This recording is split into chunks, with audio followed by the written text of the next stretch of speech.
जय श्री राधा कृष्ण। भक्तों, फागुन मास चल रहा है। ये महीना भगवान श्री कृष्ण को बहुत प्रिय है। इसी पवित्र महीने में एक बहुत ही विशेष और चमत्कारी एकादशी आती है, जिसे आमल की एकादशी या रंग भरी एकादशी कहा जाता है। शास्त्रों में इस एकादशी को तुरंत फल देने वाली एकादशी भी कहा गया है। यानी इस दिन अगर सच्चे मन से पूजा और कुछ विशेष उपाय किए जाएं, तो जीवन की बड़ी से बड़ी समस्या भी दूर हो सकती है। किसी ने क्या खूब कहा है, जब भाग्य साथ ना दे तो भगवान का सहारा ले लो। एकादशी का व्रत करके जीवन को संवार लो। तो भक्तों, आज इस वीडियो में मैं आपको बताऊंगी रंग भरी एकादशी पर कौन कौन से चमत्कारी उपाय करने चाहिए, आंवले का क्या महत्व है और कैसे सिर्फ एक छोटा सा उपाय आपके जीवन में बड़ा बदलाव ला सकता है। बहुत सारी जानकारी एक ही वीडियो में मिलेगी, इसलिए प्लीज वीडियो लास्ट तक जरूर देखना। वीडियो शुरू करने से पहले एक रिक्वेस्ट, अगर चैनल पर नए हो तो जल्दी से चैनल सब्सक्राइब कर दो। अपना प्यार हमारे को देते रहो। अब चर्चा शुरू करते हैं। बोले लक्ष्मी नारायण भगवान की जय। रंग भरी एकादशी फागुन मास की शुक्ल पक्ष की एकादशी है और ये भगवान विष्णु को समर्पित है। इसे आमल की एकादशी इसलिए कहा जाता है क्योंकि इस दिन आंवले के पेड़ की पूजा का विशेष महत्व होता है। पौराणिक मान्यता के अनुसार आंवले के पेड़ की उत्पत्ति स्वयं भगवान विष्णु ने की थी और आंवले के वृक्ष के हर भाग में भगवान का ही वास होता है। इस दिन आंवले के पेड़ के नीचे बैठकर भगवान विष्णु की पूजा करने से 1000 गोदान के बराबर पुण्य फल मिलता है। कहा जाता है, जहां विष्णु का वास होता है वहां कभी दुख पास नहीं होता। इस दिन आंवले के जल से स्नान करना, आंवले का सेवन करना और आंवले के पेड़ की पूजा करना बहुत शुभ होता है। देखो भक्तों, रंग भरी एकादशी पर आंवले के पेड़ की पूजा करने से स्वास्थ्य, सौभाग्य और समृद्धि प्राप्त होती है, ये तो हमें पता ही है। इस दिन सुबह या शाम आंवले के पेड़ के पास जाएं, आंवले की जड़ में जल अर्पित करें और देसी घी का दीप प्रज्वलित करें। इसके बाद आंवले के पेड़ की कम से कम 9 परिक्रमा तो जरूरी करें। अगर संभव हो तो 28 या 108 परिक्रमा भी कर सकते हैं। इससे सेहत और सौभाग्य का वरदान मिलता है। परिक्रमा आप सुबह या शाम कभी भी लगा सकते हो, पर देर रात में परिक्रमा नहीं करेंगे। इसके बाद आंवले के पेड़ के नीचे बैठकर विष्णु सहस्त्र नाम का पाठ करें और अपनी श्रद्धा अनुसार आंवले का दान करें। इससे भाग्य मजबूत होता है और जीवन में सकारात्मक बदलाव आते हैं। अब मैं आपको कुछ ऐसे चमत्कारी उपाय बताने जा रही हूं जिन्हें करने से आर्थिक समस्या, विवाह में बाधा, बीमारी और जीवन की अन्य परेशानियां दूर होती हैं। इस दिन भगवान विष्णु और माता लक्ष्मी की विधि विधान से पूजा करें। भगवान विष्णु को आंवला अर्पित करें और माता लक्ष्मी को लाल गुलाब और मिश्री का भोग लगाएं। एक और बात याद रखें, इस दिन किसी विष्णु मंदिर में जाके गाय के शुद्ध घी से बना भोग विष्णु जी को लगाएं। इससे धन और समृद्धि की प्राप्ति होती है। रंग भरी एकादशी की शाम को पूजा करते हुए भगवान विष्णु के सामने 9 बत्तियों वाला दीप प्रज्वलित करें।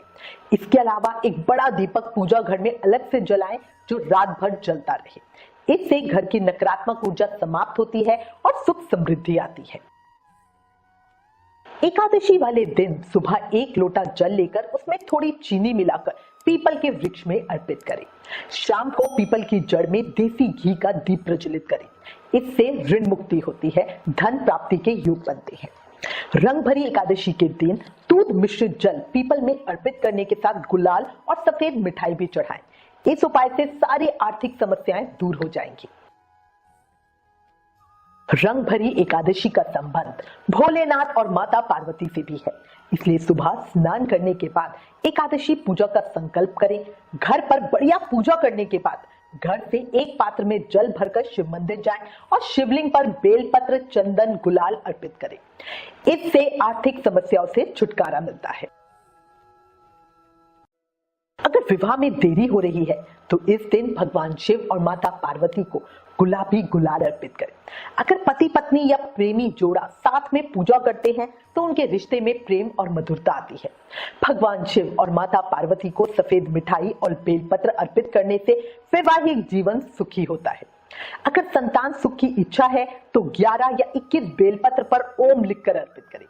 रंग भरी एकादशी के दिन पति पत्नी या प्रेमी जोड़ा मिलकर भगवान शिव और माता पार्वती को लाल रंग का गुलाल अर्पित करें। साथ ही सफेद मिठाई या सफेद फल का भोग लगाएं। मान्यता है इससे रिश्तों में प्यार बढ़ता है और रिश्ता मजबूत होता है। इस दिन रात्रि के समय भी शिव जी की विशेष पूजा करें। शिव जी को जल और बेलपत्र चढ़ाएं। इसके बाद लाल, पीला और सफेद रंग का गुलाल अर्पित करें। इससे स्वास्थ्य संबंधी समस्याओं से छुटकारा मिलता है। रंग भरी एकादशी के दिन प्रेम विवाह की योजना बनाने वाले जोड़ों को भगवान शिव और माता पार्वती को जल और दूध अर्पित करना चाहिए। इससे प्रेम विवाह की योजना सफल हो जाती है और साथ ही प्रेम संबंधों में खुशहाली आती है। रंग भरी एकादशी के दिन प्रेमी जोड़ा मिलकर भगवान शिव और माता पार्वती को बेलपत्र और 16 श्रृंगार का सामान अर्पित करें। इससे प्रेम संबंध को विवाह की बाधाएं दूर होती है। रंग भरी एकादशी के दिन पति पत्नी को मिलकर भगवान शिव और माता पार्वती को लाल कपड़े में लपेटकर बेलपत्र अर्पित करने चाहिए। इससे वैवाहिक जीवन में मौजूद तनाव दूर होता है।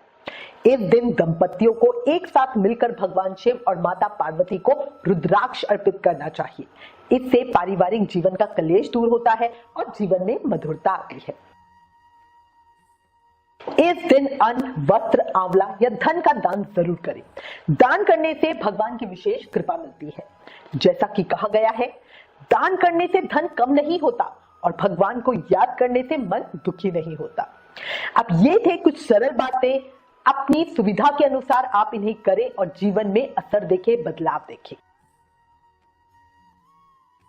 भक्तों, रंग भरी एकादशी सिर्फ एक व्रत नहीं है, ये भगवान के करीब आने का अवसर है।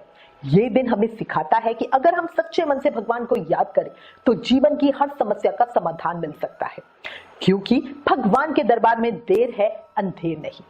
जो सच्चे मन से पुकारे उसकी पुकार कभी बेकार नहीं जाती। तो भक्तों, रंग भरी एकादशी के दिन ये कुछ सरल उपाय जरूर करें और भगवान विष्णु और भगवान शिव की कृपा सहज में ही प्राप्त करें। मुझे विश्वास है अगर आप सच्चे मन से ये उपाय करोगे तो आपके जीवन में सकारात्मक बदलाव जरूर आएंगे। अगर आपको ये जानकारी, ये वीडियो अच्छी लगी तो कमेंट में जय श्री राधा कृष्ण जरूर लिखना। इस वीडियो को अपने परिवार और भक्तों के साथ शेयर करना और अगर आप चैनल पे नए हो तो हमारे चैनल को सब्सक्राइब करना। अंत में बस इतना कहना चाहूंगी, जो जुड़ गया भगवान के नाम से उसका जीवन बदल गया एकादशी के व्रत से। राधे राधे।